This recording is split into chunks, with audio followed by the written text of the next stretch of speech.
उत्तर प्रदेश के मुख्यमंत्री योगी आदित्यनाथ ने आगामी महाकुंभ मेला 2025 को लेकर एक प्रेस कॉन्फ्रेंस को संबोधित की। संबोधन के दौरान उन्होंने जोर देकर कहा, किसी भी तरह की नकारात्मकता नहीं होनी चाहिए और भक्तों की सुरक्षा सुनिश्चित करने के लिए उचित व्यवस्था की जानी चाहिए। जिन कर्मियों को तैनात किया गया है वे नागरिक, विभिन्न संगठनों के स्वयंसेवी या यूपी पुलिस, होमगार्ड आदि होनी चाहिए। स्वयं सेवकों की काउंसलिंग और प्रशिक्षण बहुत जरूरी है। उन्होंने कहा कि महाकुंभ मेला 2025 का लोगो का अनावरण किया गया है और मैं सूचना विभाग से सुनिश्चित करने का आग्रह करता हूं कि लोगों को हर जिला मुख्यालय, पूरे यूपी में रेलवे स्टेशनों और पूरे भारत के हवाई अड्डों पर प्रदर्शित किया जाए। नकारात्मकता के लिए कोई जगह नहीं होनी चाहिए। अब जरा एक नजर आप भी सुन लीजिए आगामी महाकुंभ को लेकर और क्या बोले सीएम योगी आदित्यनाथ।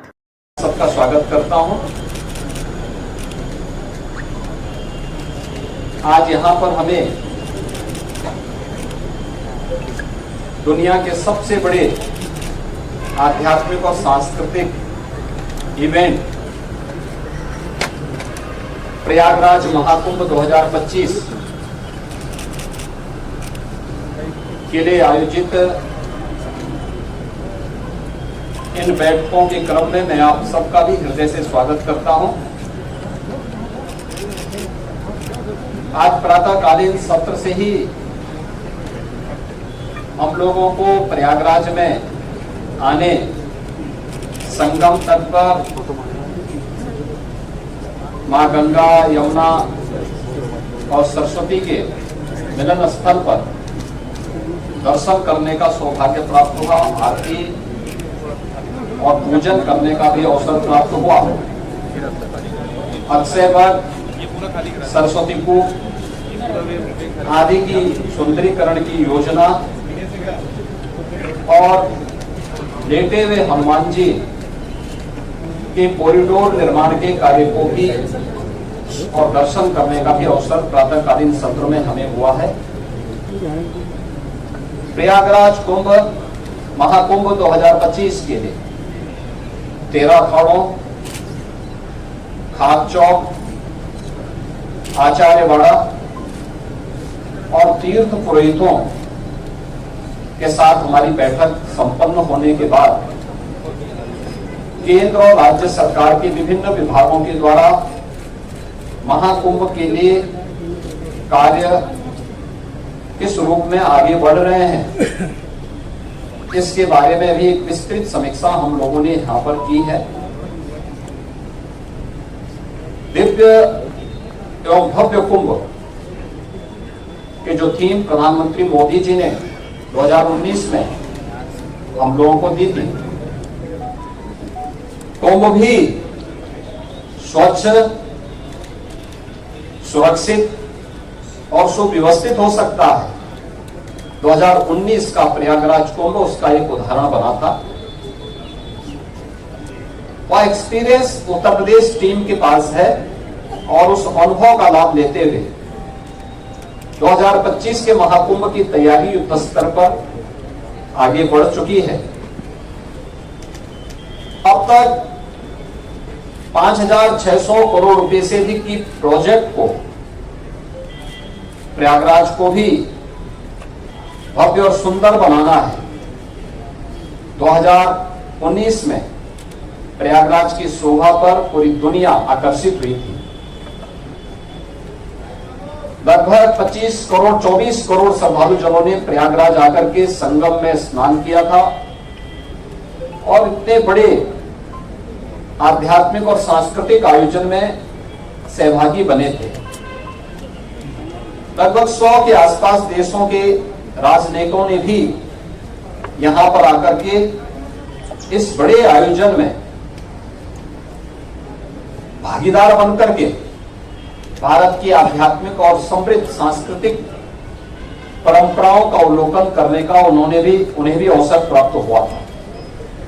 और उसी को और भव्य रूप देने के लिए हम लोगों ने यह कार्रवाई विभिन्न विभागों ने प्रारंभ की है, जिसमें उत्तर प्रदेश सरकार के साथ साथ केंद्र सरकार के भी रेलवे के द्वारा, एयरपोर्ट अथॉरिटी के द्वारा, भारतीय राष्ट्रीय राजमार्ग प्राधिकरण के द्वारा और भी अन्य विभागों के द्वारा मिलकर के बेहतरीन तरीके से अपने कार्यों को आगे बढ़ाया जा रहा है।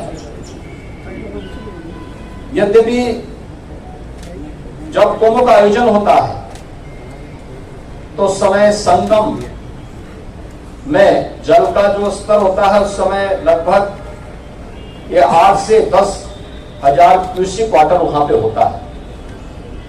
आज प्रातःकालीन सत्र में हम लोगों ने देखा है जल की मात्रा भी लगभग 2.25 लाख से लेकर 2.5 लाख क्यूसेक वाटर अभी यहाँ पे जल है। जल को रिसीव होने में अभी 10-12 दिन लग सकता है, लेकिन कुंभ की तैयारी में, महाकुंभ की तैयारी में फिलहाल कोई बाधा नहीं है। और हम लोगों ने एक डेडलाइन दी है कि 15 दिसंबर तक हर हाल में सभी प्रकार के कार्य, निर्माण के कार्य संपन्न होने के साथ ही कुंभ के दायरे को भी बढ़ाने का कार्य 2013 के प्रयागराज कुंभ की तुलना में इस बार उससे दोगुने से अधिक क्षेत्र में कुंभ फैलेगा।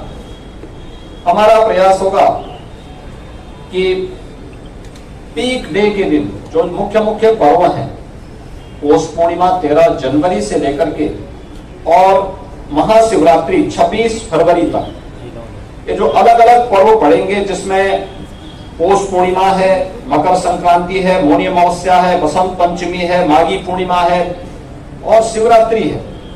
इन 6 प्रमुख त्योहार जो स्नान होंगे, पर्व और त्योहार पड़ेंगे, पीक डे के दिन छोड़ करके शेष अन्य दिनों पर किसी भी श्रद्धालु को 1 किलोमीटर से अधिक पैदल न चलना पड़े।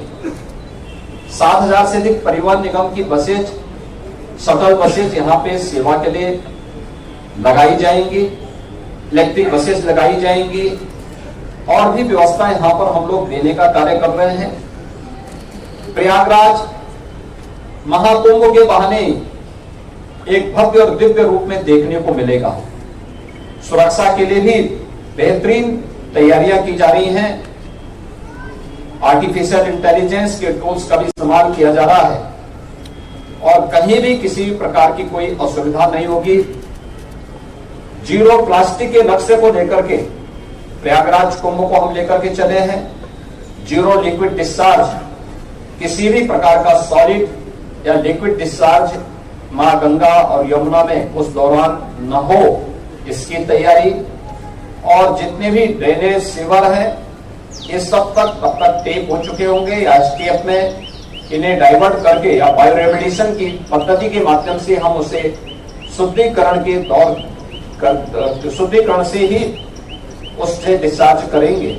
ये सारी सुविधाएं यहाँ पर हम लोग देने जा रहे हैं और मुझे पूरा विश्वास है कि प्रयागराज कुंभ 2019 ने एक मानक स्थापित किया था, उससे भी बड़े स्तर पर एक भव्य और दिव्य कुंभ को स्वच्छ, सुरक्षित और सुव्यवस्थित कुंभ के रूप में हमें स्थापित करने में सफलता प्राप्त होगी। यहाँ का लोगो था, उसी व्यवस्था को आगे बढ़ा करके प्रयागराज जो महाकुंभ प्रयागराज 2025 का लोगो आज जारी हुआ।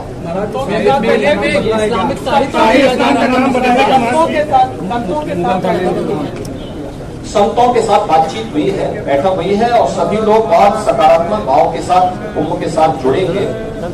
देखिए, प्रशासन और शासन की व्यवस्था एक नैतिक व्यवस्था के साथ जुड़ी है। कुंभ का आयोजन या इस प्रकार के आध्यात्मिक और सांस्कृतिक आयोजन वास्तव में सनातन धर्म के पार्ट है और इसका मुख्य आयोजक और इसका जो होस्ट होता है वह संत ही होते हैं और संत ही इस व्यवस्था के साथ जोड़ करके इसे भव्य और दिव्य बनाएंगे। इस संबंध में मैं आप सबका भी आह्वान करूंगा 2019 के कुंभ के प्रयागराज कुंभ के लिए की सफलता में आपकी भी बड़ी भूमिका थी। इस बार फिर से अपनी सकारात्मक भूमिका के साथ प्रयागराज को और भारत के सनातन धर्म के इस भव्य आयोजन को वैश्विक मंच तक पहुंचाने में आप सबका सकारात्मक योगदान होगा। आप सबको मैं एक बार फिर से धन्यवाद देता हूं, आपका अभिनंदन करता हूं। बहुत बहुत धन्यवाद।